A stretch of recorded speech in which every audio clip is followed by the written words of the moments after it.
Welcome to the Stephen Mansfield Podcast.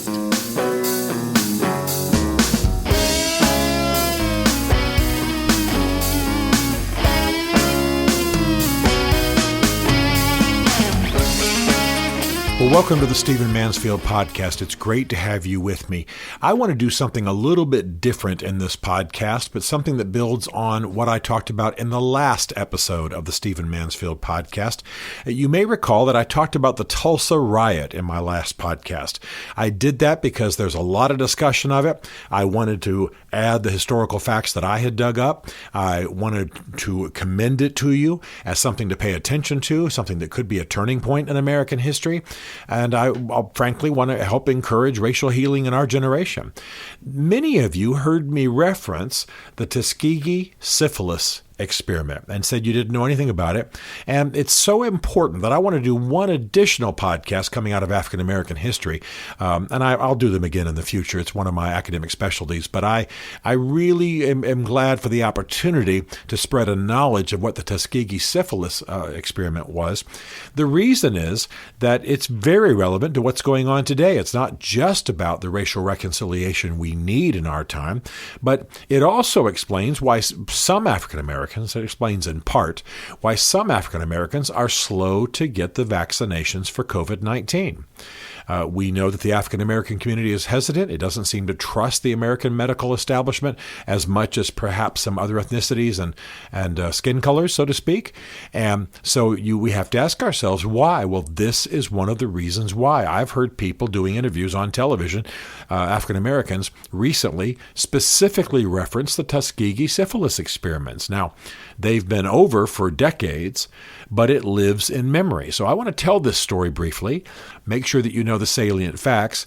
And everybody who listens to this podcast, you can imagine, no matter your race, no matter your ethnicity, no matter your nationality, no matter who you are, what your gender is, what your background is, whether you're American or not, I want you to be part of racial and ethnic healing in this generation. And this podcast is committed to that. So I don't mind taking another podcast to talk about this episode in American history that many of you, particularly my foreign friends who are listening to this podcast, may not know. The bottom line is this. First of all, let me tell you what Tuskegee is. Tuskegee was a university, now a university, originally a college, founded by Booker T. Washington. Now, I don't usually sell books on this podcast, but I wrote a book on Booker T. Washington. I want to commend it to you. Talks about the university, talks about his life, talks about the pillars he built on. He's a hero of mine, and I want to commend that to you. So if you don't know anything about Tuskegee, and the name Booker T. Washington is more about the name of a musician than it is about a man who led a university. I want you to maybe pick up that book or another book on his life. He was the most famous black man of his generation, first black man to dine in the White House with Theodore Roosevelt. I could go on and on. So I won't go into the details of Tuskegee, but the bottom line is, by the time this Tuskegee Syphilis Experiment came along, Tuskegee was a trusted African-American institution.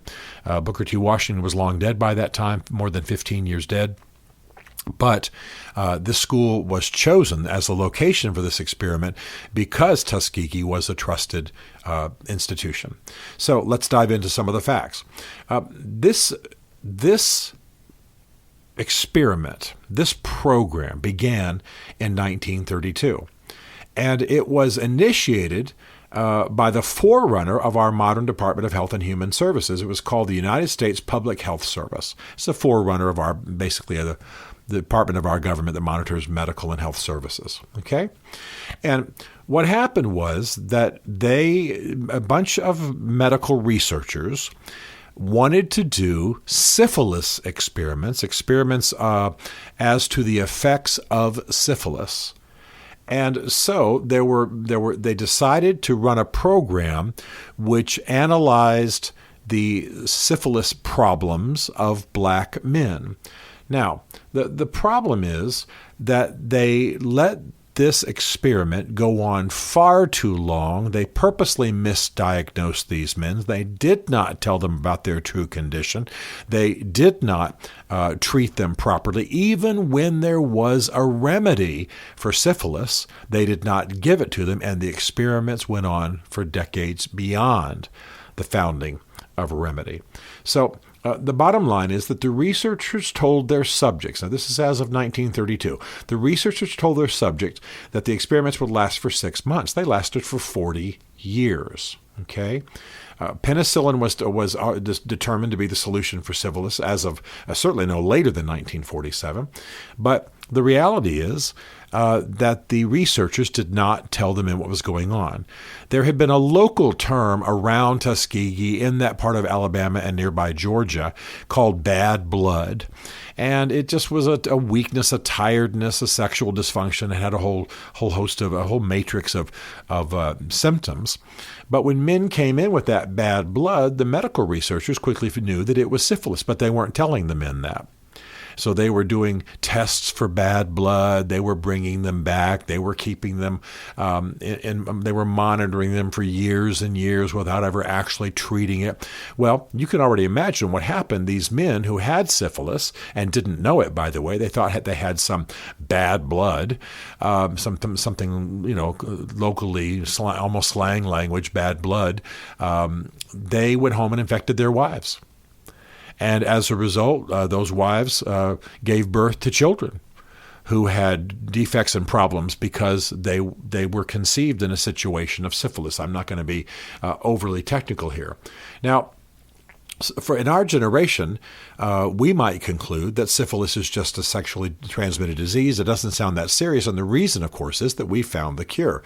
But I want you to consider that syphilis unchecked, syphilis untreated, syphilis without the benefit of penicillin could lead to blindness. It could cause the victim to lose his hearing. He could suffer heart disease. He could actually go mad. A man could actually go mad as a result of it.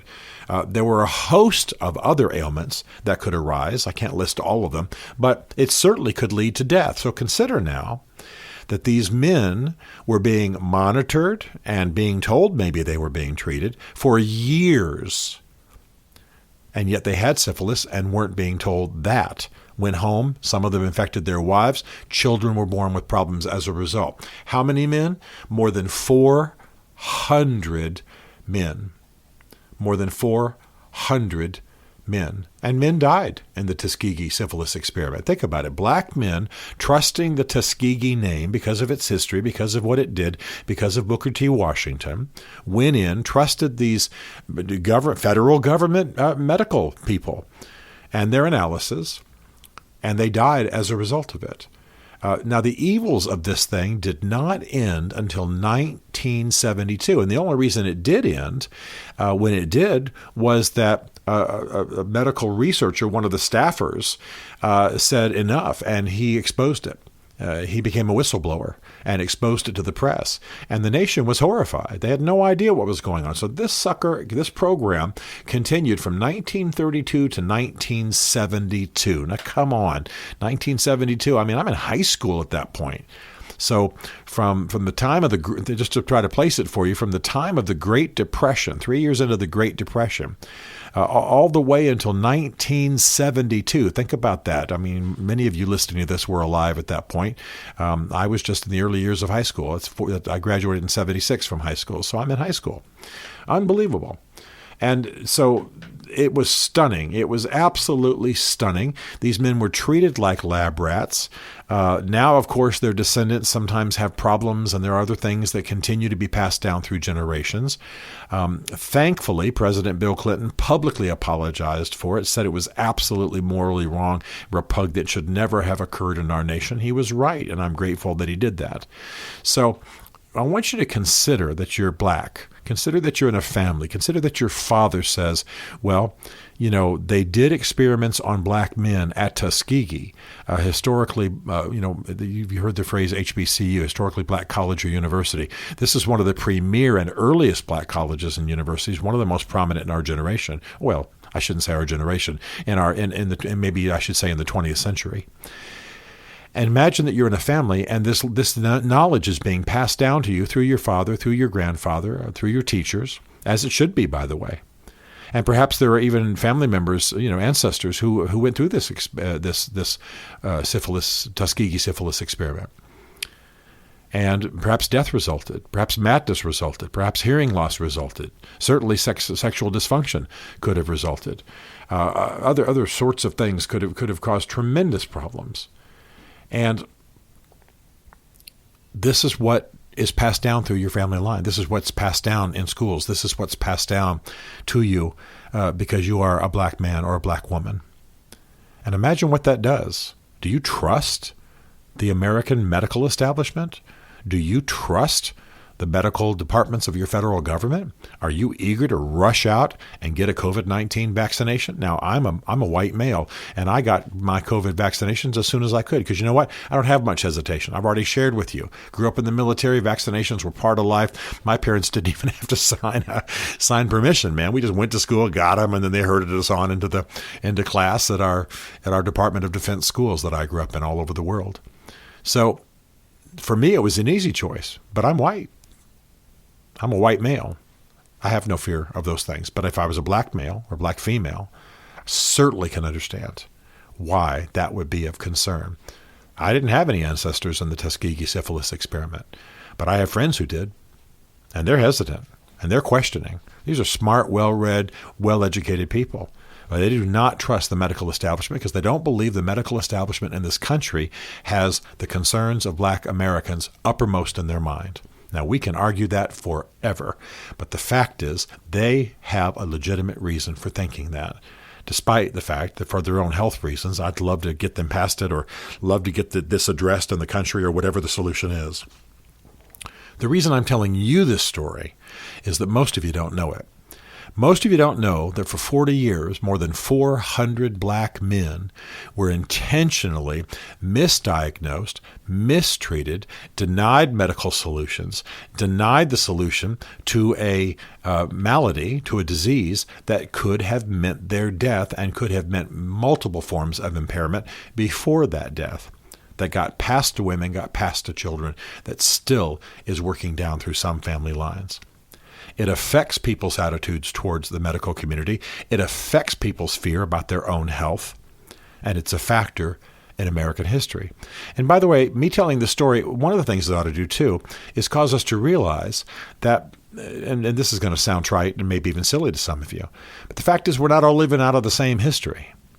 You know, we're not all thinking about the history of our country in the same way. A white person might look at American history and say, wow, what great medical innovations we've had. Well, a black person wants to believe that perhaps, but they go, look at the Tuskegee Syphilis Experiment. Look at that situation. That's not innovations doing us good. That's innovations being denied to us. I just want us to be compassionate about each other's experiences. I just want us to understand why people who are different from us have the perspectives, have the history, have the thinking, have the suspicions, have the concerns, have the lore, have the heritage that they do. Understanding, addressing, becoming champions for each other, becoming advocates for each other. This is what we need to be doing. So, you know what? Dig in to the Tuskegee Syphilis Experiment a little bit further. I've just given you the flyover, as I did with the Tulsa Race Massacre. But these are important episodes in the experience of Black America, and they are therefore important episodes in the history of America as a whole. And we can't wipe them off the history page, but we can address them. We can know them. We can honor the sacrifices. We can honor the suffering. We can make sure these things never happen again. And we can live in a tenderness and a sympathy that comes from knowing stories like this in all of our ethnicities. I could put down my iPad, change subjects, and talk to you about Native Americans. I could talk to you about Chinese in America and what they've endured. I could talk to you about Irish in America and what they've endured. It's not that our country's horrible. It's just that human nature frequently gives itself to evil. We should know it. We should know the specific episodes. We should battle it as best we can in this fallen world. Stephen Mansfield is a New York Times best-selling author, a popular speaker, and a frequent faith and culture commentator on Fox and CNN. His groundbreaking books on faith and society include The Faith of George W. Bush, The Search for God in Guinness, Mansfield's Book of Manly Men, and Lincoln's Battle with God. Learn more at stephenmansfield.tv.